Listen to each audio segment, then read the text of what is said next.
Welcome to my YouTube channel. વિદ્યાર્થી મિત્રો, આજે આપણે ધોરણ 10 ચેપ્ટર નંબર 5 સમાંતર શ્રેણીનું સ્વાધ્યાય 5.2નો દાખલા નંબર 17 આવ્યા છીએ તો એ જોઈશું. શું કીધું છે? સમાંતર શ્રેણી 3, 8, 13, ... 253 હોય તો તેનું છેલ્લેથી 20મું પદ શોધો. હવે જ્યારે બી એવું કીધું હોય કે છેલ્લેથી 20મું પદ, ધારો કે જોઈએ આપણે પહેલું પદ 1, 2, 3, 4, 5, 6, 7, 8, 9, 10 કીધું હોય. એમાં કીધું એ છેલ્લેથી બીજું પદ અથવા છેલ્લેથી ત્રીજું પદ. તો છેલ્લેથી ત્રીજું પદ 1, 2 ને 3 કયું આવે? 8 આવે. તો આપણે જે ટોટલ પદ છે એમાંથી કેટલા બાદ કરીએ? 2 બાદ કરીએ.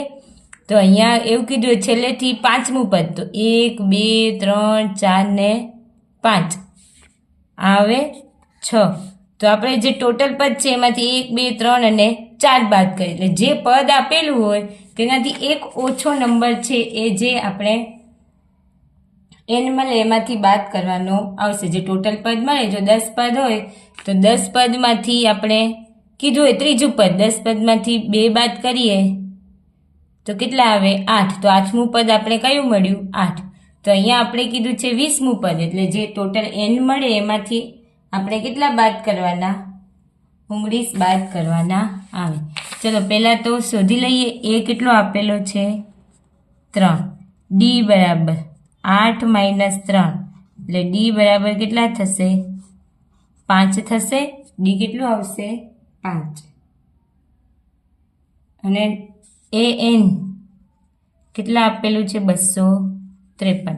જો સૂત્ર મૂકીએ an બરાબર a + n - 1 * d. an 253 બરાબર a કેટલો છે? 3 પ્લસ n - 1 d કેટલો મળ્યો? 5. 253 - 3 બરાબર n - 1 5 થયા. પછી આપેલું છે 253 માંથી 250 n - 1 5.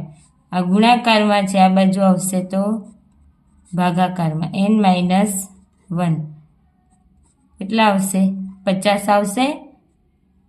એટલે n - 1 બરાબર 50. તો n બરાબર 50 + 1, કેમ આ માઇનસ છે, આ બાજુ જશે તો પ્લસ થશે ને. એટલે n બરાબર કેટલું આવશે? આપણે 51. n મળી ગયું. હવે શું કીધું? છેલ્લેથી 20મું પદ.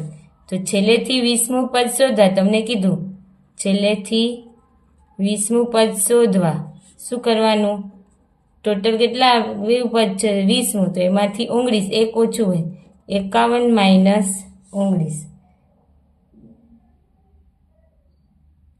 કેટલા આવશે? 51 - 19 તો 32 આવશે. તો કીધું ને 20મું પદ એટલે a 32. a 32 શોધવા શું કરવામાં આવે? a + 31 d. a 32 બરાબર a કેટલા છે? 3 + 31 d કેટલા છે? 5. 3 + 5 = 5, 5 તેરી 15, 155. 155માં પ્લસ કરીએ 3 તો કેટલા આવે? 158 થાય. એટલે આપણે 32મું છેલ્લેથી 20મું પદ કયું આવશે? 158.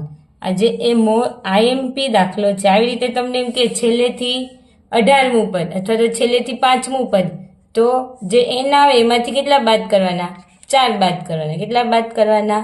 4 બાદ. જેમ કરે ને અહીંયા આપણે n કેટલો આવ્યો? 51. તો આપણે 20મું પદ કીધું હતું તો એમાંથી 19 બાદ કરે. જો 30મું પદ કીધું હોય તો 29 બાદ કરવાના અને પછી a 32. એવી રીતે શોધવાનું. ચલો હવે જોઈશું દાખલા નંબર 18. કયો દાખલા નંબર 18? શું કીધું છે?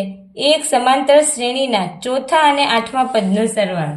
ચલો લખી દઈએ ચોથા અને 8મા પદનો સરવાળો. તો a4 + a8 કેટલો છે? 24 છે. છઠ્ઠા અને 10મા પદનો સરવાળો કેટલો છે? 44. તો a6 અને a10 બરાબર કેટલો છે 44 છે 44. ચલો A4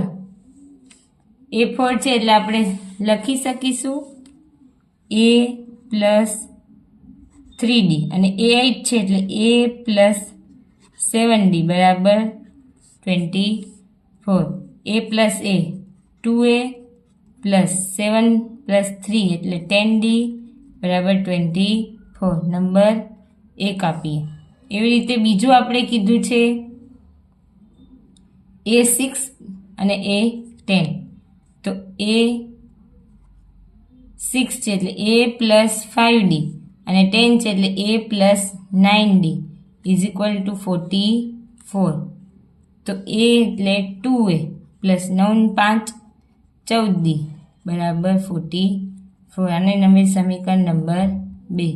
હવે સમીકરણ 2 માંથી સમીકરણ 1 બાદ કરતા સમી 2 માંથી સમી 1 બાદ કરતા ચલ લખીએ 2A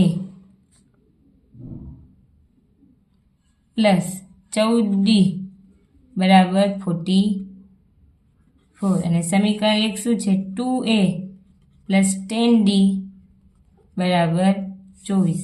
તો આપણે કોઈ બાદ કરીએ એટલે નિશાની બધાની બદલી જાય. આની શું થશે માઇનસ, આની પ્લસ છે તો માઇનસ અને આની પ્લસ છે તો માઇનસ. આ પદની જ નિશાની જોવાની. ચલો પ્લસ માઇનસ માઇનસ એટલે આ બંને ઉડી જાય. પ્લસ માઇનસ માઇનસ 14માંથી 10 જાય તો 4 મોટા કોણ 14 એટલે 4D. હવે આમાંથી પ્લસ માઇનસ માઇનસ 4માંથી 4 જાય તો 0 2. હવે ડીની કિંમત 20/4 એટલે ડી બરાબર કેટલો આવશે 5 આવશે. ડી મળી ગયો. હવે ગમે તે એક સમીકરણમાં કિંમત મૂકીએ આપણે A4માં. A4 બરાબર તો એ મળી જશે A પ્લસ 3D.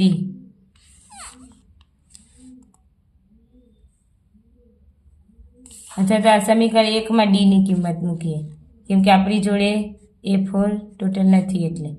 ચલો 2A plus 10D is equal to 24. 2A 10 ગુણ્યા D 5 એટલે 24 10 5 50 એટલે 50 માઇનસ 24 કરીશું તો કેટલા આવશે ડી. 50માંથી જો 10માંથી 4 જાય તો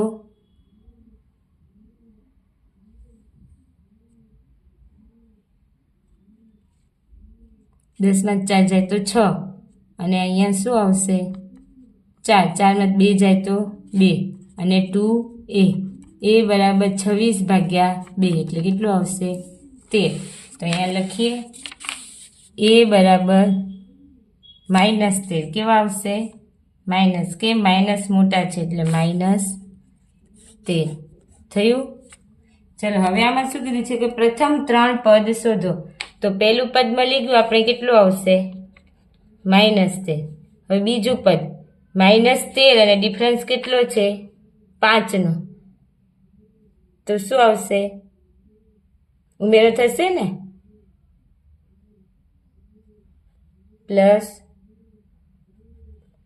+5 થાય ને કેમ ડી તો પ્લસ છે 13માંથી 5 જાય તો -8 એવી રીતે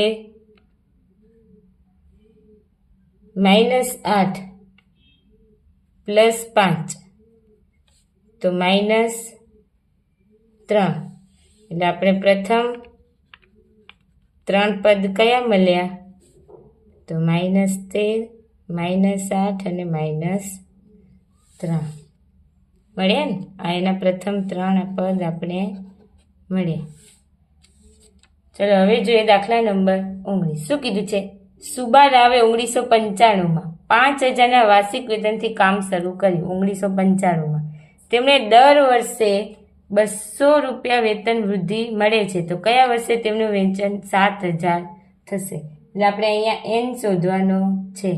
હવે કીધું છે 1995માં પહેલું જ કેટલું વેતન હતું 5000 પછી દર વર્ષે એટલે 5200 5400 એમ કરીને કયા વર્ષે એનું વેતન 7,000 થશે એ આપણે શોધવાનું છે.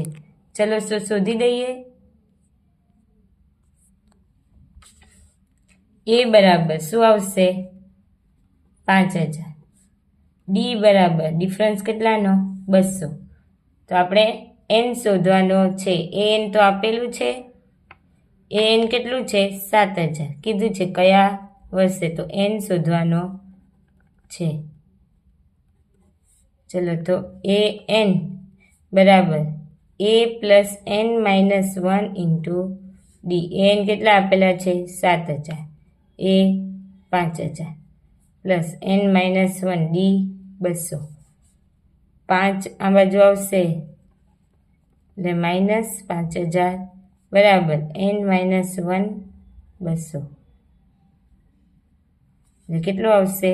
2,000 બરાબર એન માઇનસ 1 200.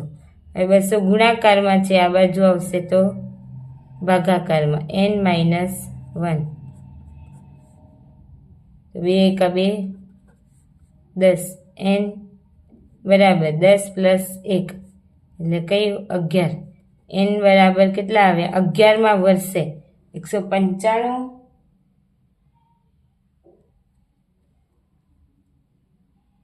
પ્લસ 11 તો કરીએ 195 છે 11માં વર્ષે એટલે કે 96 97 98 99 100 એટલે 2,000. 1 2 3 4 5 અને 6 માં 11માં વર્ષે એટલે કે 2006માં સુબા રાવનું વેતન 7,000 થશે. ચલો દાખલા નંબર 20 આના જેવો જ છે. સમકાલીન વર્ષના પ્રથમ અઠવાડિયે રામકલી વર્ષના પ્રથમ અઠવાડિયે 5 રૂપિયાની બચત કરે છે અને તેમની અઠવાડિયાની બચતમાં 1.75નો વધારો કરે છે. જો એન અઠવાડિયે તેની બચત 20.75 હોય તો તેનું એનનું મૂલ્ય શોધવાનું છે. હવે અહીંયા એ આપી દીધો છે. એ કેટલો છે? 5. ડી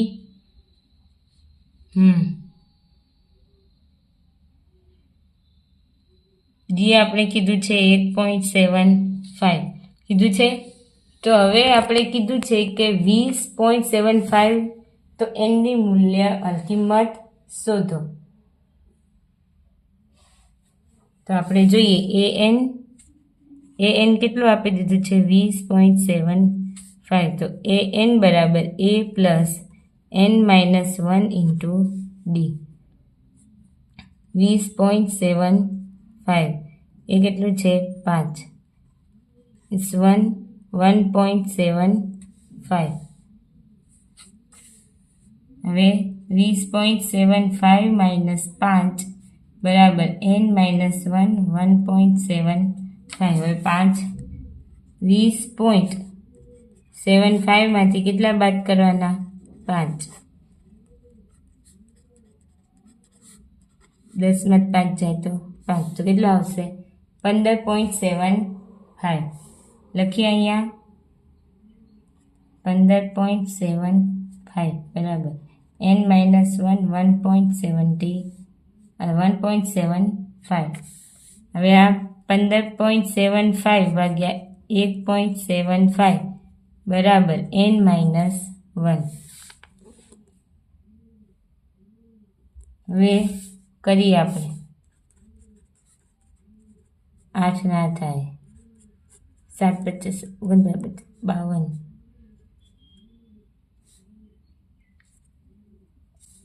12 થાય છે તો શું આવશે? 175 ગુણ્યા 9 કરીએ 4 45 9 7 63 67 9 1 9 6 15 થયા ને કેટલા?